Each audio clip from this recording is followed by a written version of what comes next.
The day that I became a sales manager is a day that I'll never forget. I remember when I became a sales manager, my manager had called me up to the office and he said he wanted to have a meeting. And I kept thinking in my head over and over again, what did I do wrong?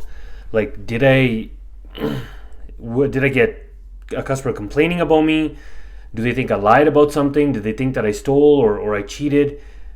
Because sales manager was a position that I had wanted for so long because I knew the type of stability and the income that it would bring to my life.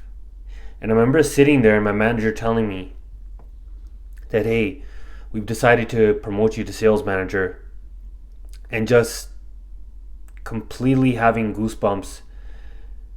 And I'll never forget the excitement and how I thought my life was completely going to change.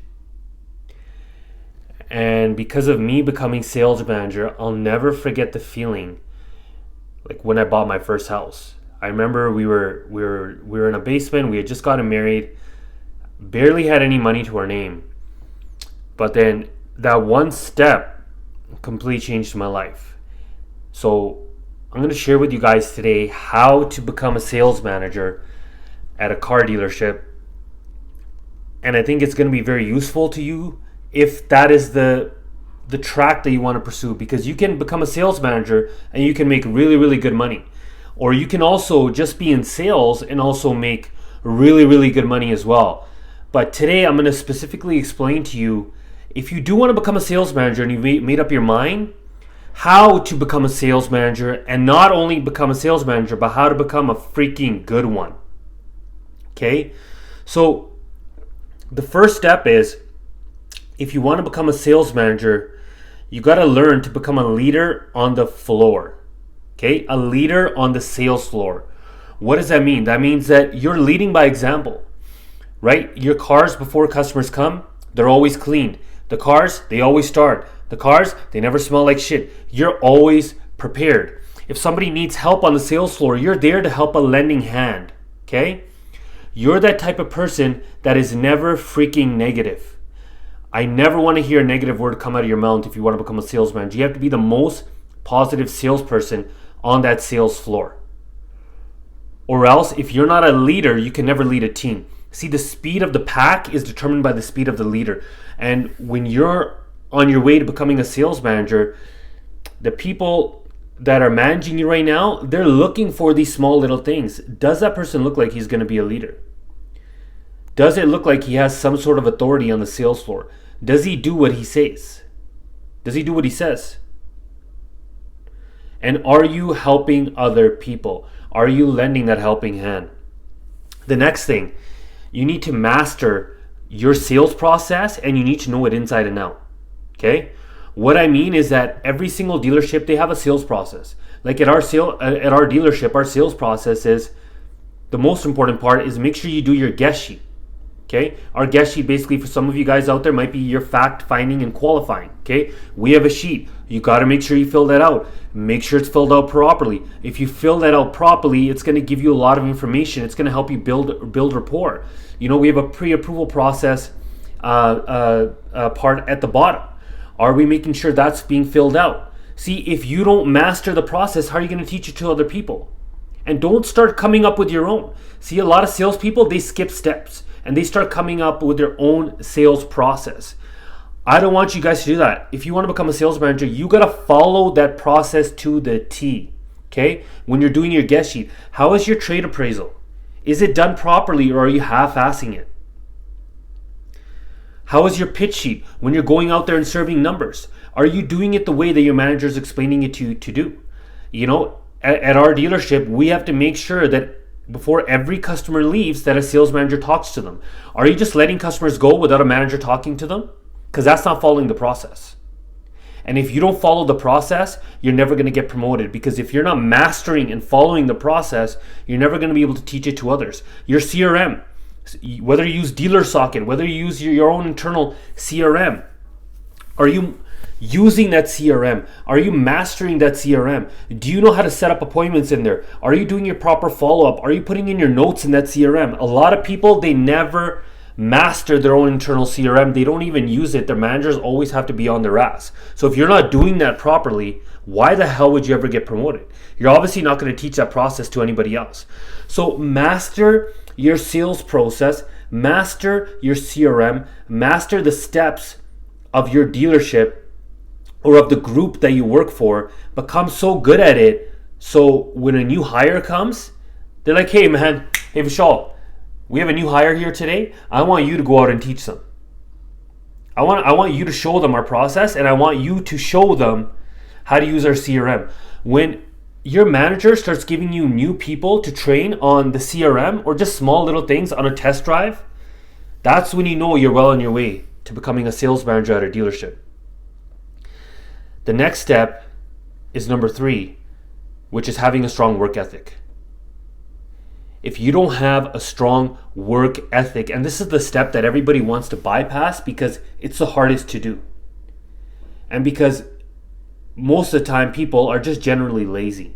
They don't want to put in the work. They want to know all the secrets. They want to know all the shortcuts, but they don't really want to listen to reality. And the reality is that if you're not willing to put in those hours, you're never going to get promoted. Because as you move up, guess what? You're going to be working more. You're not going to be working less. And what is so wrong with working more?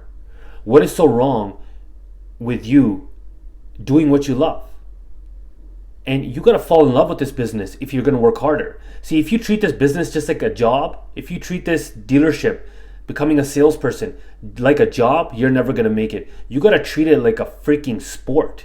Like you love it. You love going to work every day. You get excited. 12 hours working a day for you is nothing, because you know what it does? It rejuvenates you. It's your happy place. And that's what you want your workplace to be. You want it to be a happy place if you're going to increase your work ethic. But you're never going to make it if you don't work hard. There's no ifs, ands about that. Make sure you have a strong work ethic, and when your managers see you there all the time, they're going to take notice. Trust me. They're going to see you all the time, and what is seen is never forgotten. So make sure you do that. Next one, you gotta take more responsibility. Take on more responsibility. Be a helping hand to your managers. See what problems you can take off their shoulders. If they need help doing a trade appraisal, if they need help for you to take photos, if they need help for you to go gas up a car, if they need help for you to go clean the car, if they need help for you to deal with an upset client or tell them to go sit in the lounge, just always be a helping hand. See, before you can ever be a sales manager, you need to act like one. That person that you want to become, you need to start walking, talking, and acting like that person. So just put it in your mind that you already are a sales manager on a daily basis. What would a sales manager do? They're responsible for that dealership. So start lending a helping hand to your managers. Whenever they need help, just be there and always be the first person to help. And when you do, guess what? You're going to start learning there's these small little things that you need to know when it comes to being a sales manager. And you're going to spend more time with them. And you're going to learn these little ins and outs about learning the system, how to actually appraise cars properly, how to put a number on trades, how to buy cars from auction. You're going to start learning these things slowly. But you got to take on more responsibility, and you got to show that you're willing to do that. And the next thing is, guys, it's very, very important that you have good CSI, good surveys that come back to the dealership. For new car surveys, it's so important, and also with used cars, Google reviews, okay? Make sure you start getting really, really good Google reviews, and make sure your CSI is impeccable. And if you want to have good CSI, guys, I always make sure I call my customers.